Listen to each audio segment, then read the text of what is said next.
হে everyone, আসসালামু আলাইকুম। আজকে আমি আপনাদের সঙ্গে শেয়ার করতে এলাম রায়তা। রায়তা আমাদের অনেকেরই খুবই পছন্দের খাবার। আমরা অনেকে বিরিয়ানি, পোলাও এসব কিছুর সঙ্গে রায়তা খেতে ভালোবাসি। তো চলুন দেখে নেওয়া যাক আজকের রেসিপিটি। আমি এখানে প্রথমে নিয়ে নিচ্ছি শসা। শসাটাকে আমি খুব ভালোভাবে ধুয়ে নিয়েছি। যেহেতু আমি এখানে শসার খোসাটা ব্যবহার করব, খোসাটা যেহেতু ফেলবো না, সেহেতু খুব ভালোভাবে শসাটা ধুয়ে নিতে হবে। আর এই রেসিপিটি খুবই সহজ এবং খুবই মজাদার। আপনারা যারা রায়তা খেতে পছন্দ করেন তারা এই রেসিপিটি একবার ফলো করে দেখতে পারেন। আপনাদের অবশ্যই খুবই পছন্দ হবে। তো আমি এখানে শসাটা ভালোভাবে ধুয়ে এইভাবে কেটে নিচ্ছি। মাঝের বীজগুলো আমি ফেলে দেব, খোসা ফেলবো না, কিন্তু মাঝের বীজগুলো ফেলে দেব। কারণ বীজগুলো থাকলে ওটা থেকে জল উঠে আসবে, সেহেতু বীজগুলো রাখবো না, ওর বীজগুলো ফেলে দিচ্ছি। তো বীজগুলো ফেলে দেওয়ার পরে আমি এইভাবে ছোট ছোট করে কেটে নেব। আমি এইভাবে কেটে নিচ্ছি শসাগুলোকে। আর আমি শসার খোসা সমেত করেছি, আপনারা চাইলে খোসাগুলো বাদ দিতে পারেন। আর শসার সঙ্গে আমরা আর যে ইনগ্রিডিয়েন্টসগুলো ব্যবহার করব সেগুলো সবগুলোই কেটে নেব। যেমন টমেটো, পেঁয়াজ এগুলোকে কেটে নেব। আর আমি এখানে ধনেপাতাও ব্যবহার করেছি, আপনারা চাইলে ধনেপাতা ব্যবহার করতে পারেন, আবার নাও করতে পারেন। তো আমি এখানে টমেটোটাও কেটে নিচ্ছি। আমি এখানে একটা বড় সাইজের একটা টমেটো নিয়ে নিয়েছি। টমেটোগুলো আমি সেমভাবেই কেটে নেব। টমেটোর বীজটা আমি বাদ দিয়ে দেব। দিয়ে টমেটোটা আমি এরকম ছোট ছোট আকারে কেটে নেব।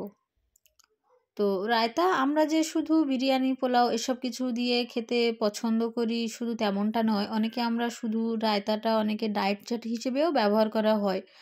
আর রায়তা খেলে আপনি অনেক বেশি উপকার পাবেন।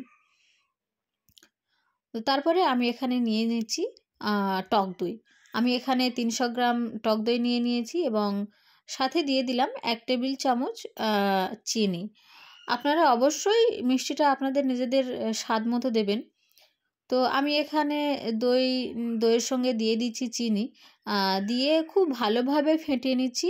তারপরে দিয়ে দিলাম 1/2 টিস্পুন লবণ এবং দিয়ে দিচ্ছি 1/2 টিস্পুন বিট লবণ। তো বিট লবণটা আমরা স্বাদের জন্য দিচ্ছি।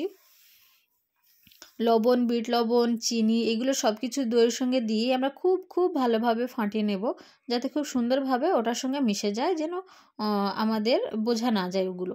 এরপরে আমি শসা, টমেটো, পেঁয়াজ কুচি, লঙ্কা কুচি, তারপরে এবারে দেব ধনেপাতা। এগুলো আমি সবগুলো আগে থেকে সুন্দরভাবে কেটে রেখেছিলাম। এরপরে আমি দিয়ে দিচ্ছি জিরে গুঁড়ো আর দিয়ে দিচ্ছি একটু চাট মশলা। আপনারা এগুলো দেবেন, এই উপকরণগুলো। তো জিরে গুঁড়ো, চাট মশলা এগুলো দেওয়ার চেষ্টা করবেন। এগুলো দেওয়ার জন্য একটু বেশি ভালো খেতে লাগবে। তো এগুলো দেওয়ার পরে আমার পাত্রটি যেহেতু ছোট ছিল, সেহেতু আমি একটা বড় পাত্রে ট্রান্সফার করে নিলাম রায়তাটি। দিয়ে খুব ভালোভাবে এগুলোকে ফাটিয়ে নেব। খুব ভালোভাবে এটা ফাটানো হয়ে গেলে আমি এটার জন্য একটা বাগার তৈরি করব। তো সেটার জন্য আমি একটা ফ্রাইং প্যান নিয়ে নিচ্ছি। একটা ওভেনের উপরে ফ্রাইং প্যানটা বসিয়ে দিয়ে দিলাম একটু রান্নার তেল। তো রান্নার তেলটা দেওয়ার পরে তেলটা গরম হলে আমি দিয়ে দিচ্ছি একটু সর্ষে এবং জিরের ফোড়ন।